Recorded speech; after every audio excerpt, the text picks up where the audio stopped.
dar aquele bom dia, agora que todo mundo tomou café. Bom dia! Mas calma aí que esse vai pro Instagram, esse vai bem bonito. Bom dia, mãezinha! Bom dia! Muito bem, agora sim.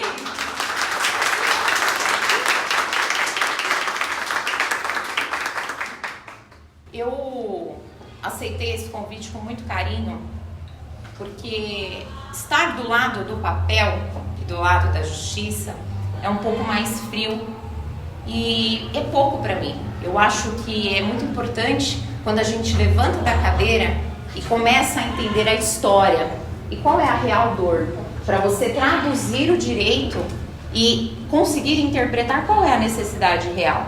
Não é só um laudo, não é só uma matéria que a professora colocou na lousa, não é só mais um problema, é mais uma situação que nós precisamos dar atenção, acolher.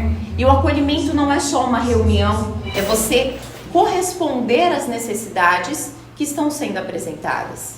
Então, o transtorno do espectro autista, ele, de forma, vamos dizer assim, a ciência de forma muito resumida e também junto com a literatura legislativa, nós entendemos que é uma deficiência, isso é letra de lei, nós vamos ver daqui a pouquinho, tá? E nas diferentes fases da vida tem especial relevância para o desenvolvimento. Então vamos resumir que é uma restrição de cognição, uma restrição da capacidade de compreensão, podemos resumir assim, e cada um com a sua individualidade, com a sua particularidade. Quando nós falamos do estudo, é mais peculiar ainda, é mais particular.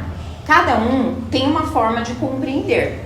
Alguns precisam de uma atenção mais cuidadosa e outros já não precisam de tanta atenção. Cada um vai aprender no seu tempo.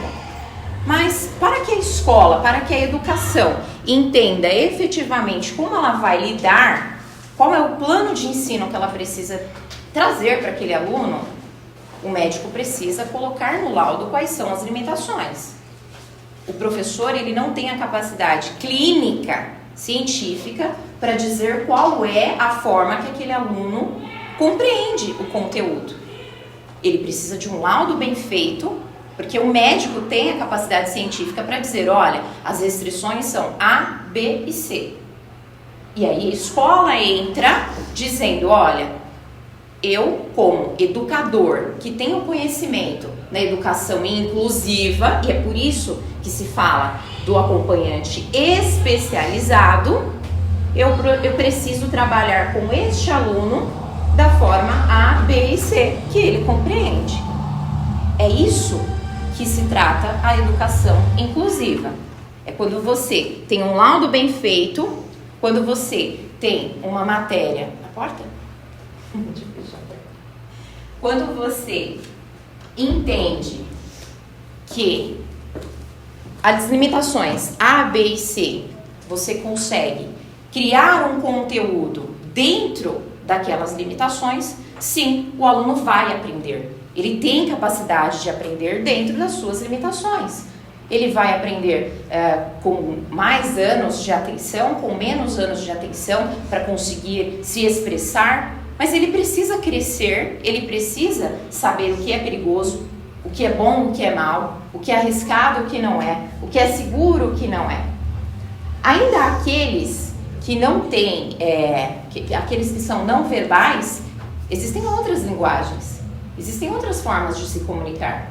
Mas se o professor, ele está sozinho numa sala de aula, cujos alunos são numerosos, né? São 30, 40, não sei quantos alunos hoje tem em sala de aula.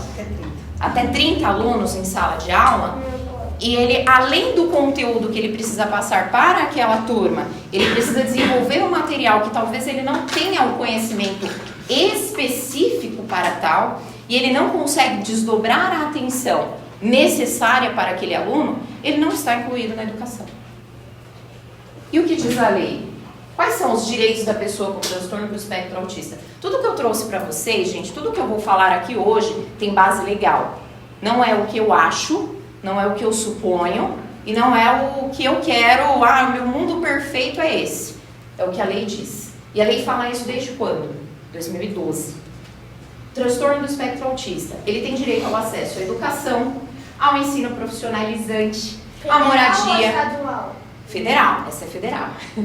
A moradia, inclusive a residência protegida, o mercado de trabalho, a previdência e a assistência social.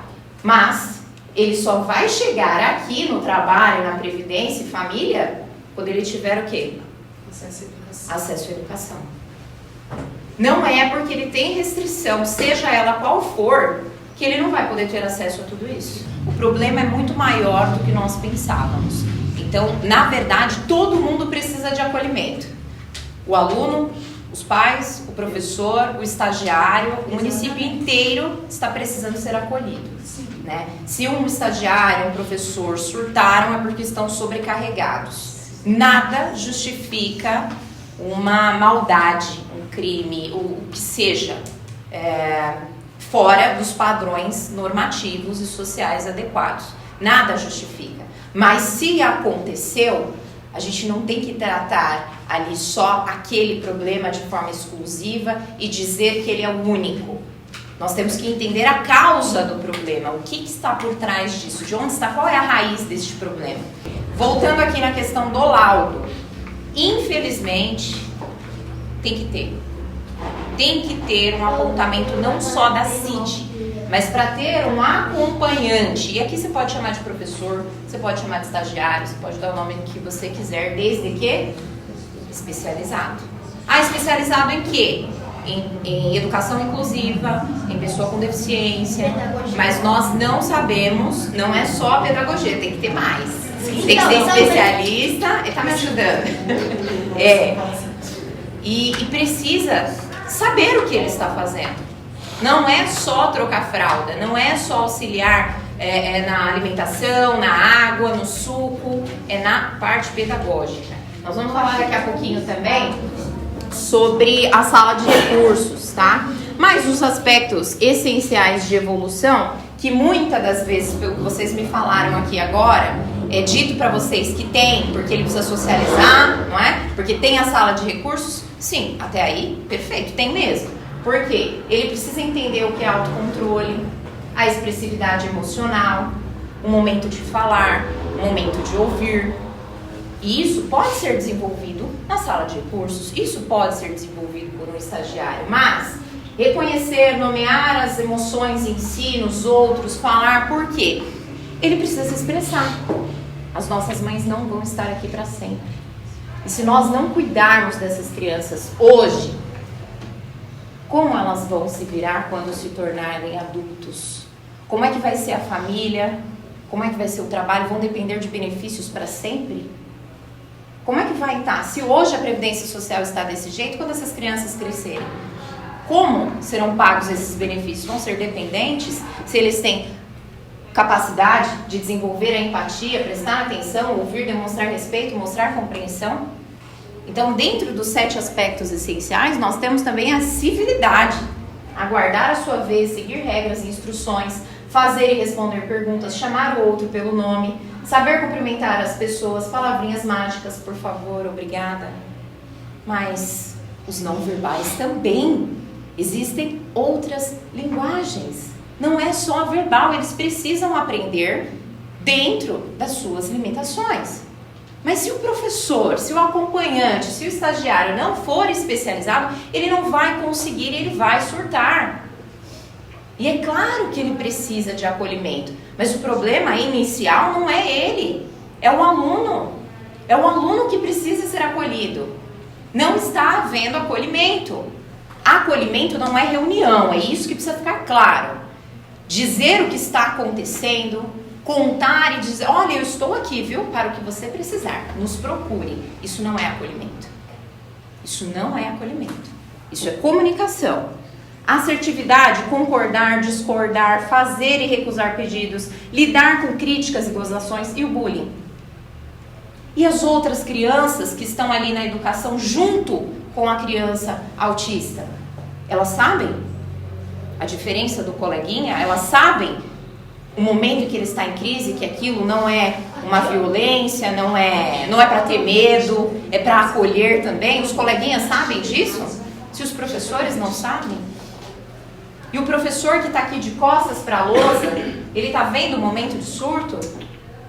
Que em alguns momentos, dependendo do surto, da crise, né? Ele bate a cabeça, ele pode se machucar, ele pode ter uma lesão dentro de sala de aula. E isso acontece, o professor não viu.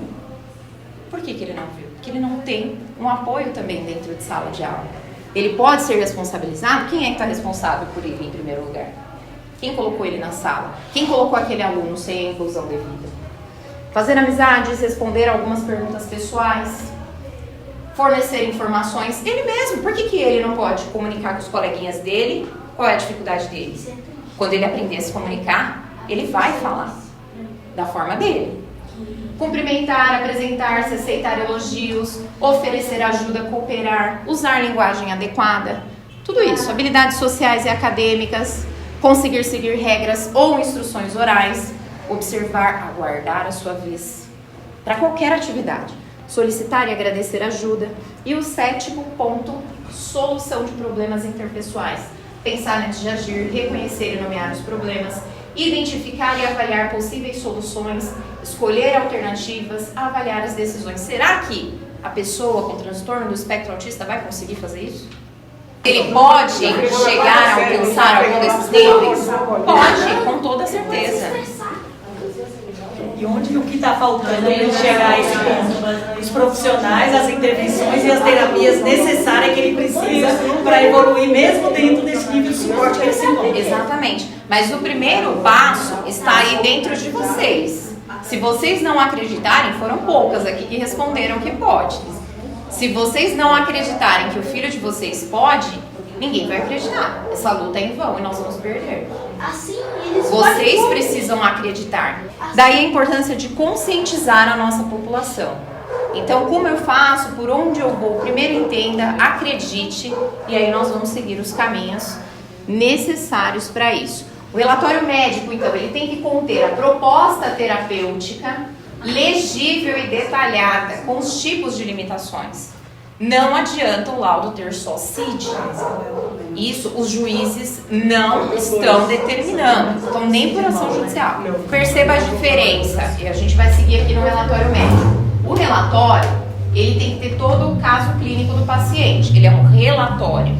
O atestado médico, ele tem o fato médico pontual e as suas consequências, ele é bem simples mesmo, tá? Então você tem que conversar com o seu médico, explicar qual a finalidade. É para pedir um LOAS? É para pedir o quê? O que você está precisando para esse laudo? Para esse atestado? O laudo pericial já é realizado pelo perito, já é uma questão mais aprofundada. Quais são as sequelas que a criança ficou de algum problema, de algum maltrato, de alguma violência? Laudo pericial, que vai ter um perito que vai acompanhar isso aqui. Atestado e relatório. Infelizmente tem laudo que vem na folhinha de receituário, né? Exatamente. Eu nunca vou entender por que disso. Porque se é um relatório, se é um atestado, tem que ter a documentação adequada, né? Mas entendam isso, o relatório ele vai vir completo. O médico às vezes ele não quer dar um relatório. Converse, explique para que você quer aquele relatório. Olha, é necessário para a educação, para que ele tenha um acompanhante especializado, eu preciso do laudo mais detalhado. O doutor pode fazer? Com conhecimento e gentileza, nós vamos avançando. Não precisa brigar, não precisa fazer nada disso, tá? A Agência Nacional de Saúde Suplementar, muita gente fala para vocês do plano, né? Tem plano de saúde? Então vai lá, pede uma TO lá, enfim, mas não tem.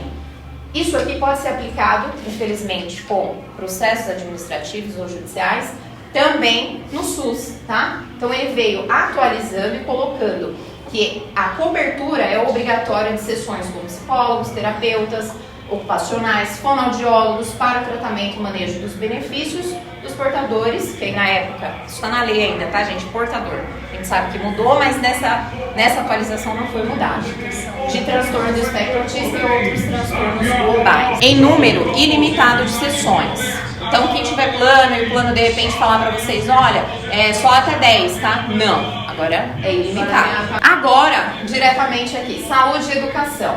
Qual é o papel do médico? A gente tem que diferenciar bem isso aqui, entender muito bem. O médico ele avalia quais são as limitações que aquele indivíduo apresenta.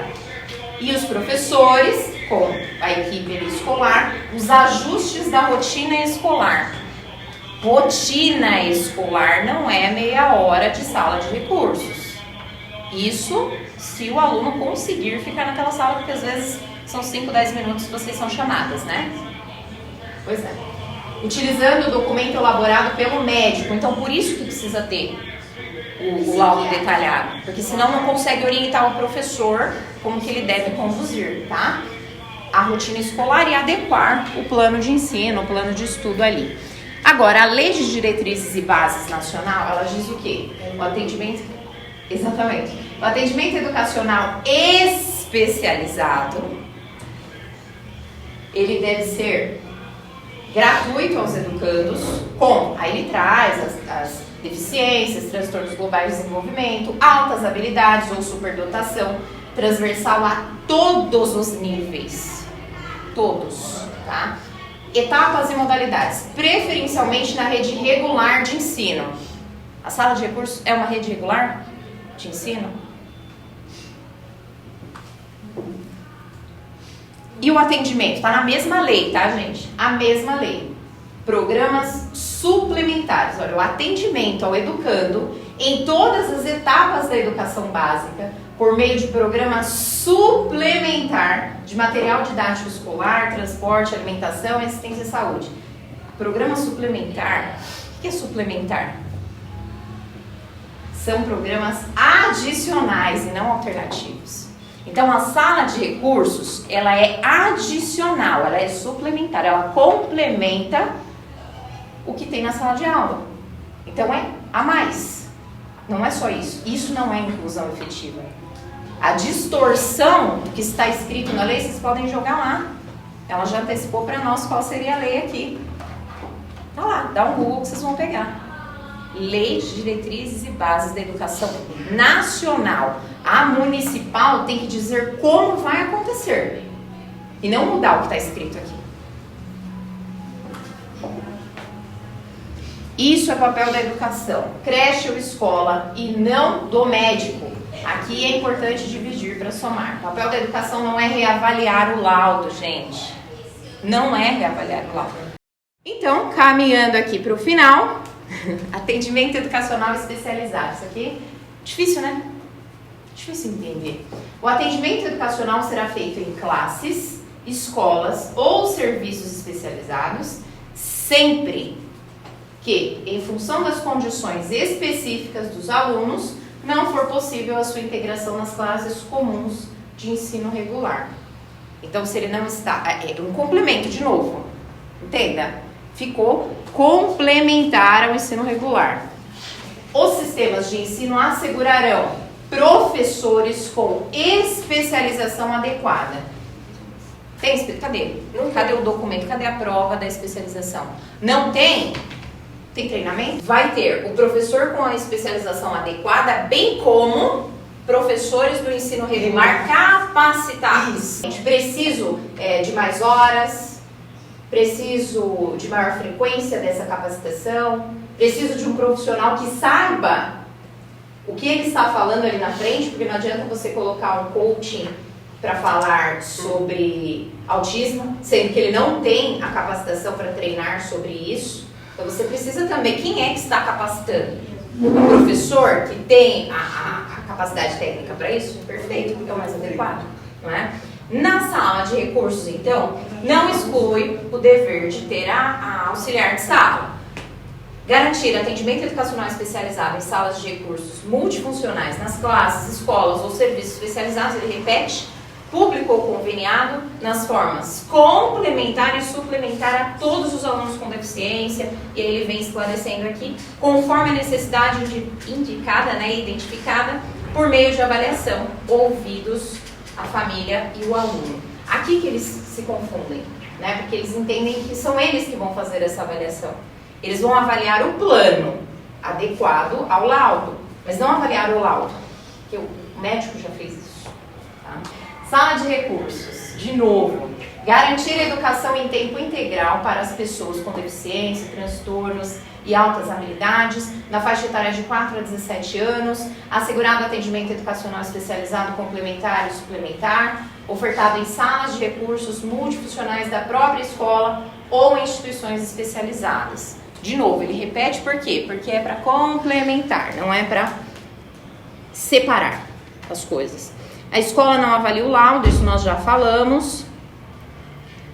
E aí tem a lei específica de 2012, mais uma vez a gente falou no comecinho, que institui a Política Nacional de Proteção dos Direitos da Pessoa com Transtorno do Espectro Autista. A pessoa com transtorno do espectro autista é considerada pessoa com deficiência e tal. São diretrizes da Política Nacional dos Direitos da Pessoa com Deficiência, com transtorno do espectro autista, para cumprimento das diretrizes de que trata este artigo, o poder público poderá firmar contrato de direito público ou convênio com pessoa jurídica de direito privado. Não tem profissional suficiente ou qualificado? Faça convênios. Tire do cofre. Vai ter que custear. Sim. Fala seu nome para ir para a gravação. Luiz. Luiz? Quantos anos você tem? 11. Fala o nome completo. Luiz Henrique Rodrigues da Paixão. É? Muito bem. E você tem transtorno do espectro autista? E Tem. você leu muito bem. E você é um grande exemplo de força, de perseverança E amor. e amor.